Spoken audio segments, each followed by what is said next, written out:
এই পৰিৱেশ দিৱসৰ লগত সংগতি ৰাখি আমাৰ খোৱাঙৰে এটি পতিত থকা অনুষ্ঠান সোণোৱাল চেৰিটেবল ট্ৰাষ্ট ব'ৰ্ড। এই কেইবা যুগৰ আগৰ পৰাই খোৱাঙৰ আশে পাশে দাঁতিকাষৰীয়া ঠাইসমূহত বিভিন্ন ধৰণৰ উন্নয়নমূলক কাম কাৰ্যসূচী কৰি আহিছে আৰু আজিও এই বিশ্ব দিৱসৰ লগত সংগতি ৰাখি এই অনুষ্ঠানটি অৰ্থাৎ সোণোৱাল চেৰিটেবল ট্ৰাষ্ট ব'ৰ্ডে বৃক্ষৰোপণৰ কাৰ্যসূচী হাতত লৈছিল। আৰু এই বৃক্ষৰোপণ কাৰ্যসূচীৰ প্ৰথমটি কাৰ্যসূচী আমি আমাৰ খোৱাঙৰে আন এটা উল্লেখনীয় অনুষ্ঠান সোণোৱাল ভৱন, আৰু য'ত ইতিমধ্যে আমাৰ খোৱাং সমজিলাৰ আয়ুক্তৰ অস্থায়ী কাৰ্যালয়টো স্থাপন কৰি থোৱা আছে আৰু সেই চৌহদত আমি বৃক্ষৰোপণ আজি কৰিছিলোঁ। আৰু এই বৃক্ষৰোপণ অনুষ্ঠানটিত আমাৰ এই খোৱাং সমজিলাৰ আয়ুক্ত মহোদয় আৰু সহ আয়ুক্ত ডাঙৰীয়ানী তেখেতসকলৰ উপৰিও খোৱাং অঞ্চলৰ শিক্ষানুষ্ঠানসমূহৰ শিক্ষকসকল আৰু আমাৰ খোৱাং শাখা সাহিত্য সভাৰ প্ৰতিনিধিবৰ্গ, তাৰপিছতে দাঁতিকাষৰীয়া আমাৰ ৰাইজ, খোৱাং সোণোৱাল নামঘৰ পৰিচালনা সমিতি, খোৱাং যুৱ সংঘ, তেনেকৈ ইত্যাদি কৰি প্ৰায়খিনি আমাৰ দল সংগঠন, ব্যৱসায়িক সন্থা, তেনেকৈ কৰি যিসকল আমাৰ ইয়াত দল আছে, লগতে আমাৰ আৰু প্ৰথমটো কাৰ্যসূচী আমি ইতিমধ্যে সমাপন কৰি আহি দ্বিতীয় কাৰ্যসূচী আমাৰ সোণোৱাল গাঁও, বিশেষকৈ আমাৰ প্ৰায় 204 ঘৰ ব্যক্তিৰে পৰিপূৰ্ণ এখন নামঘৰীয়া সমাজ। আৰু এই সমাজখনৰ যি নামঘৰ, এই নামঘৰ 1810 খ্ৰীষ্টাব্দত প্ৰতিষ্ঠিত আৰু সেই নামঘৰত আমি বৃক্ষৰোপণ কাৰ্যসূচী এটি হাতত লৈছোঁ। আৰু সেই বৃক্ষৰোপণ কাৰ্যসূচী আমাৰ জ্যেষ্ঠ ভকতসকলে পূৰ্বৰ পৰিচালনা সমিতিৰ সভাপতি সম্পাদকে প্ৰমুখ্যে কৰি বৰ্তমানৰ পৰিচালনা সমিতিৰ বিষয়ববীয়াসকল আৰু আমাৰ শুভাকাংক্ষীসকল আহি ইয়াতে সমবেত হৈ আমাৰ বৃক্ষৰোপণ কৰিলে।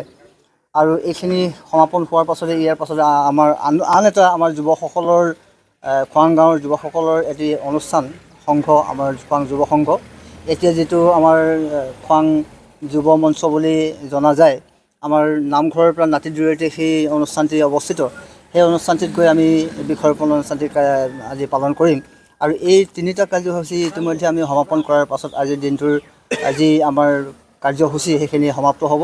আৰু এই অনুষ্ঠানসমূহত যিসকল ব্যক্তি সদাশয় ৰাইজে আহি সহযোগ কৰিলে, আটাইকে আমি আমাৰ সোণোৱাল চেৰিটেবল ট্ৰাষ্ট ব'ৰ্ডৰ তৰফৰ পৰা কৃতজ্ঞতা আৰু ধন্যবাদ জ্ঞাপন কৰিছোঁ। এই পৰিৱেশ দিৱসৰ লগত সংগতি ৰাখি আমাৰ খোৱাঙৰে এটি পতিত থকা অনুষ্ঠান সোণোৱাল চেৰিটেবল ট্ৰাষ্ট ব'ৰ্ড। এই কেইবা যুগৰ আগৰ পৰাই খোৱাঙৰ আশে পাশে দাঁতিকাষৰীয়া ঠাইসমূহত বিভিন্ন ধৰণৰ উন্নয়নমূলক কাম কাৰ্যসূচী কৰি আহিছে আৰু আজিও এই বিশ্ব দিৱসৰ লগত সংগতি ৰাখি এই অনুষ্ঠানটি অৰ্থাৎ সোণোৱাল চেৰিটেবল ট্ৰাষ্ট ব'ৰ্ডে বৃক্ষৰোপণৰ কাৰ্যসূচী হাতত লৈছিল।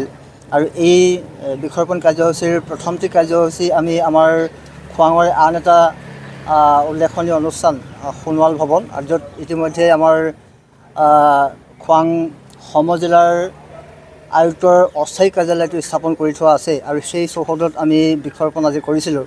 আৰু এই বৃক্ষৰোপণ অনুষ্ঠানটিত আমাৰ এই খোৱাং সমজিলাৰ আয়ুক্ত মহোদয় আৰু সহ আয়ুক্ত ডাঙৰীয়ানী তেখেতসকলৰ উপৰিও খোৱাং অঞ্চলৰ শিক্ষানুষ্ঠানসমূহৰ শিক্ষকসকল আৰু আমাৰ খোৱাং শাখা সাহিত্য সভাৰ প্ৰতিনিধিবৰ্গ, তাৰপিছতে দাঁতিকাষৰীয়া আমাৰ ৰাইজ, খোৱাং সোণোৱাল নামঘৰ পৰিচালনা সমিতি, খোৱাং যুৱ সংঘ, তেনেকৈ ইত্যাদি কৰি প্ৰায়খিনি আমাৰ দল সংগঠন, ব্যৱসায়িক সন্থা, তেনেকৈ কৰি যিসকল আমাৰ ইয়াত দল আছে, লগতে আমাৰ আৰু প্ৰথমটো কাৰ্যসূচী আমি ইতিমধ্যে সমাপন কৰি আহি দ্বিতীয় কাৰ্যসূচী আমাৰ সোণোৱাল গাঁও, বিশেষকৈ আমাৰ প্ৰায় 204 ঘৰ ব্যক্তিৰে পৰিপূৰ্ণ এখন নামঘৰীয়া সমাজ।